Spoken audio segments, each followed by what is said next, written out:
Doctor कमर चीमा ने भी हमें ज्वाइन किया है। बहुत शुक्रिया कमर साहब वक्त देने के लिए। कमर साहब, इस वक्त कतर के दारुल हुकूमत दोहा में धमाके सुने गए हैं, जबकि इस्राएली मीडिया ये दावा कर रहा है कि ईरान ने कतर में अमरीकी अड्डों पर 6 मिसाइल दागे हैं। ये जो जंग इसराइल और ईरान के दरमियान थी, जब अमेरिका इसके अंदर शामिल हुआ तो अब ये सूरत हाल संगीन होती जा रही है। किस हद तक बढ़ते हुए देख रहे हैं इसको आप?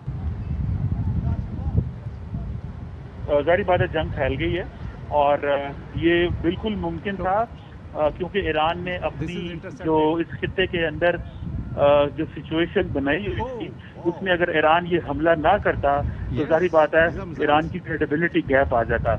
और क्योंकि ईरान ने पिछले कई दहाइयों से ये कहा हुआ है कि मेरी सारी की सारी जो मिलिट्री प्रिपेयर्डनेस है वो अमेरिका के खिलाफ है और इसराइल के खिलाफ है, तो मैं समझता हूँ इस चीज को देखते हुए हमें इस चीज से अंदाजा होता है कि ये ईरान ने करना ही था। लेकिन ईरान ने क्या पिक एंड चूज करना था, ये एक अलग सवाल है। और ईरान ने ये चूज किया है कि वो जो अमेरिकी बेसिस जिस खित्ते के अंदर है वो उनमें हमला करेगा और वो इंटरनेशनल वाटर्स पे हमला नहीं करेगा। तो मैं समझता हूँ कि ये एक बड़ी डेवलपमेंट है।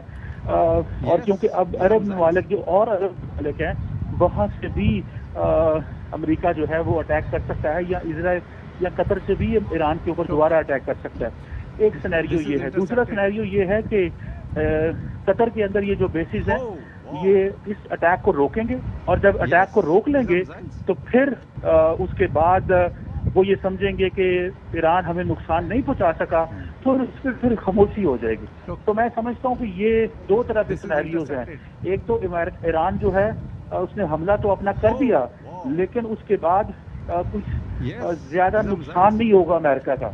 और अगर लेकिन इसमें डॉक्टर साहब, इसमें बुनियादी तौर पर अभी तक अरब ममालिक बगैर नाम लिए मजम्मत कर रहे थे और ईरान के हक़ दिफा की भी बात कर रहे थे, और ना इसराइल का नाम लेते थे ना अमेरिका का, लेकिन ईरान के साथ कहीं ना कहीं किसी तरह दबे अल्फाज में थे। अब जब आप कह लीजिए कि दोहा में अमेरिकी अड्डों को टारगेट करते हैं या इराक में आप कह लीजिए अमेरिकी अड्डों को टारगेट किया जाता है, तो अमेरिका पर इन्हिसार तो इन अरब ममालिक का बढ़ जाएगा, क्योंकि डिफेंस सिस्टम जो है वो कहीं ना कहीं अलाइंड और इनलाइंड है अमेरिका के साथ। फिर अमेरिका ये मेक श्योर करेगा कि ये बताएं ईरान को कि हमारे मफादात एक हैं, यानी अमेरिका के और अरब के मफादात एक होकर फिर ईरान फिर आपको आइसोलेटेड नहीं नजर आ रहा है इस इकदाम के बाद? देखिए, जाहिर बात है टेक्निकली ईरान जो है उसको कोई दुनिया में मिलिटरीली तो कोई सपोर्ट नहीं मिली। ईरान को डिप्लोमेटिक सपोर्ट मिली है, पॉलिटिकल सपोर्ट मिली है।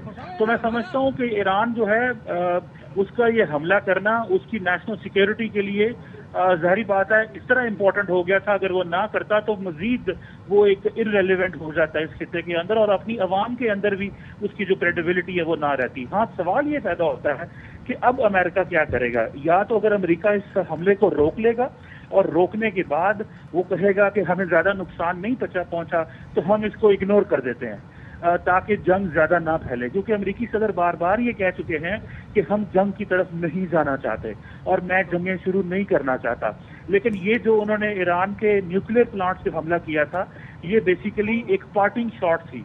ये पार्टिंग शॉट से मुराद ये है कि वो ये तासुर देना चाहते थे कि अमेरिका फाइनल राउंड खेलेगा और उस राउंड के अंदर अमेरिका फैसला करेगा कि ईरान के जो न्यूक्लियर वेपन्स हैं वो अब या न्यूक्लियर जो इंस्टॉलेशन हैं वो अब इस काबिल नहीं रही कि वो न्यूक्लियर वेपन्स जो है वो बना सके, या यूरेनियम को इस हद तक एनरिच कर सके कि ये बता सके कि हम ईरान जो है वो अब न्यूक्लियर वेपन्स बना सकता है। तो लगता ये है कि ये सारे का सारा जो हमला है इसकी पोजीशन पता चलेगी जब असेसमेंट्स बाहर आएंगी।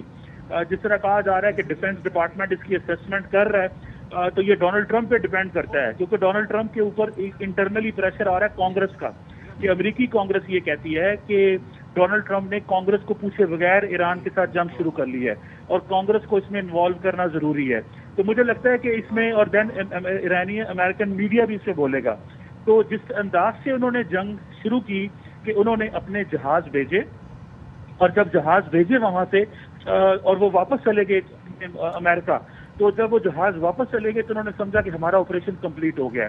तो ये वो तासुर ये देना चाहते थे कि देखिए या अच्छा, तो इस नुक्ते को मैं जरा ब्रिगेडियर साहब की तरफ लेके जाना चाह रहा हूँ। डॉक्टर साहब, एंड आई रिक्वेस्ट कि आप प्लीज साथ ही रहिएगा।